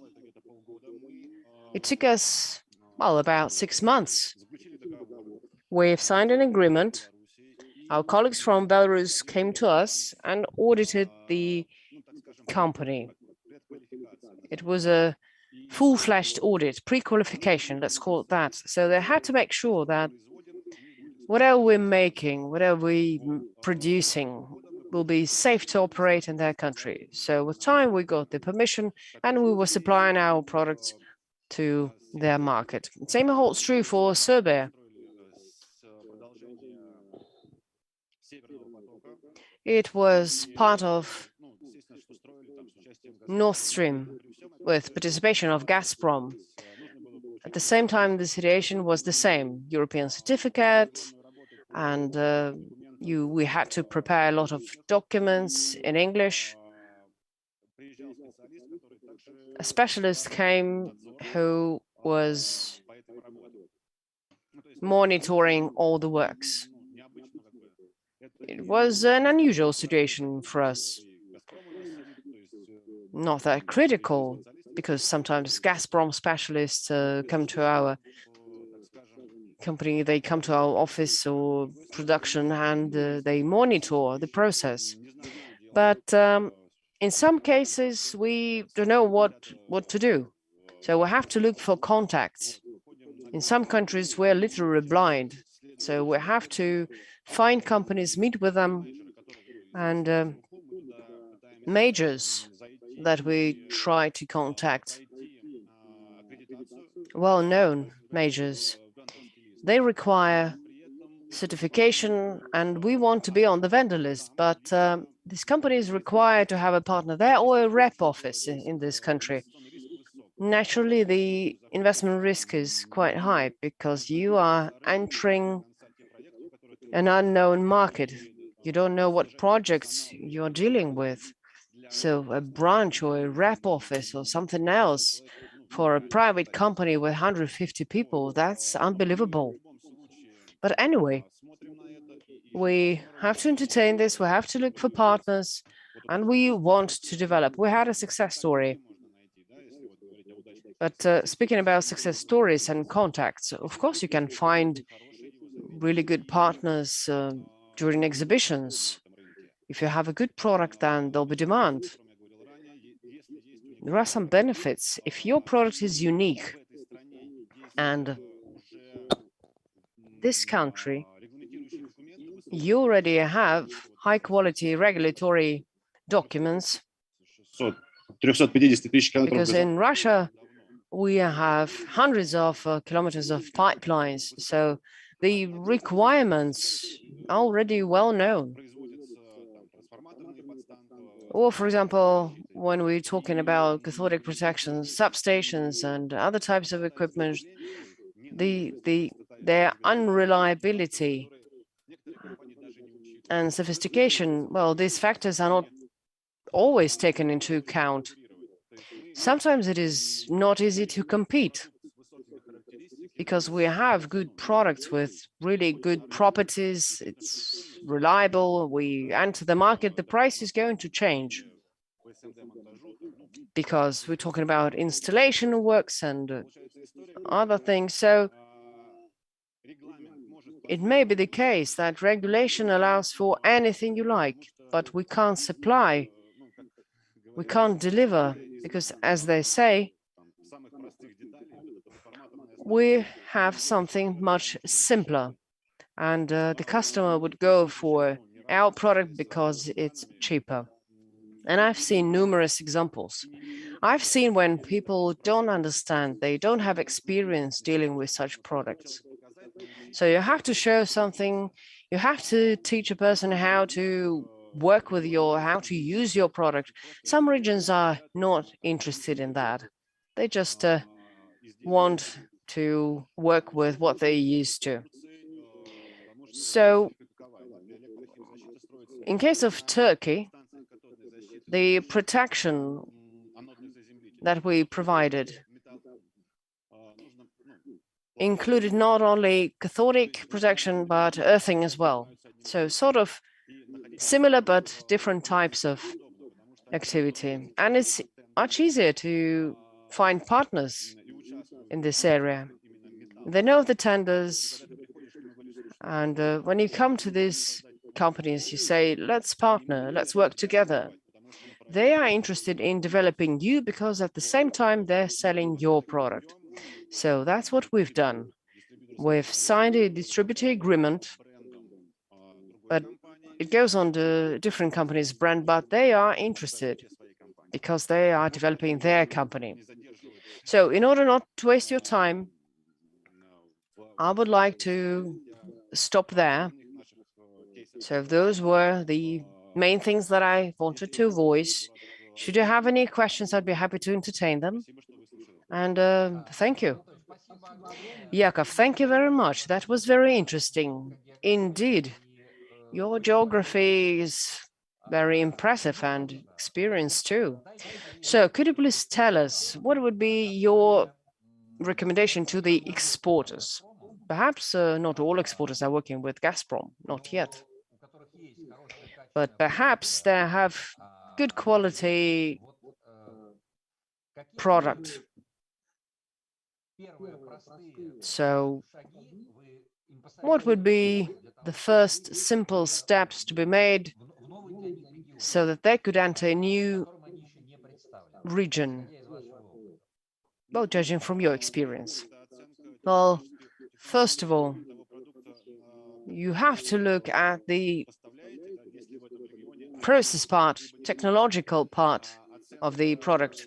Do they have anything similar or not? You have to analyze the market. Perhaps there's an appetite for something, so you have to know for what. You have to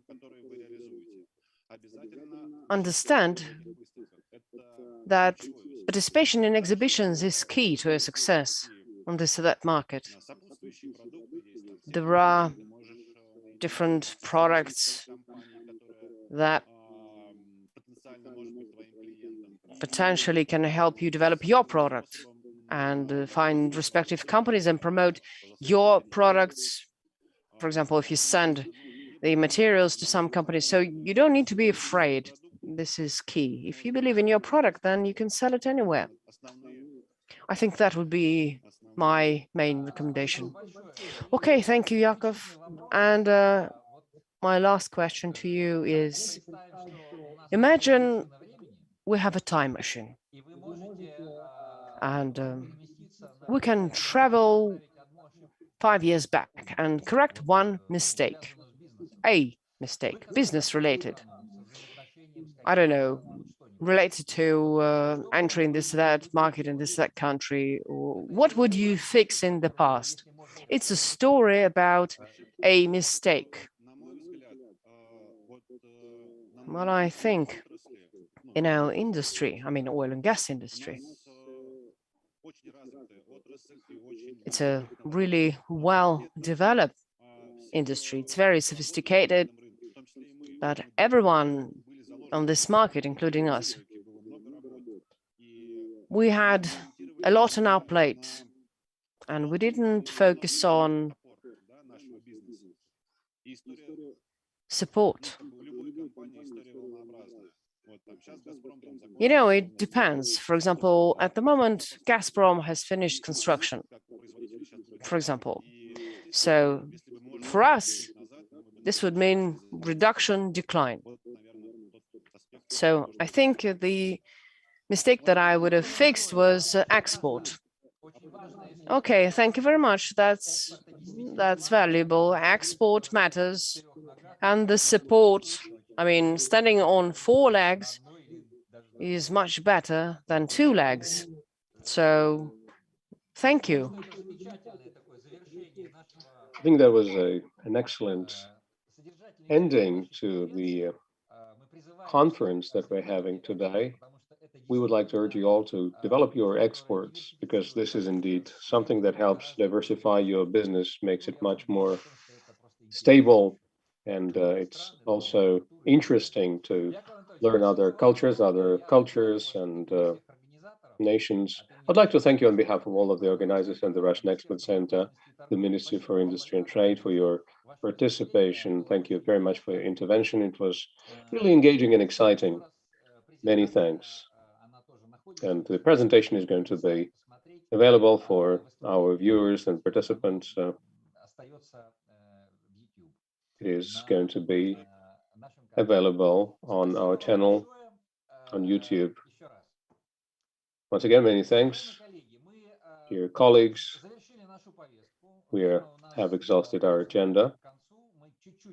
Our online conference has come to an end. We've gone a little bit behind schedule, but not by much. As a moderator, please allow me to start wrapping up our conference. And I would like to start by thanking the organizers and hosts of this business mission, the Russian Export Center, that has been working day in and day out on making sure that our exporters can be successful on foreign markets. I would also like to thank our wonderful speakers, all of them, and certainly the Ministry for Industry and Trade and the Trade Mission of Russia in Uzbekistan, producers of oil and gas equipment, and our exporters who shared their business cases with us, who have prepared very interesting answers to our questions. It's always quite educational and interesting. I'd like to thank again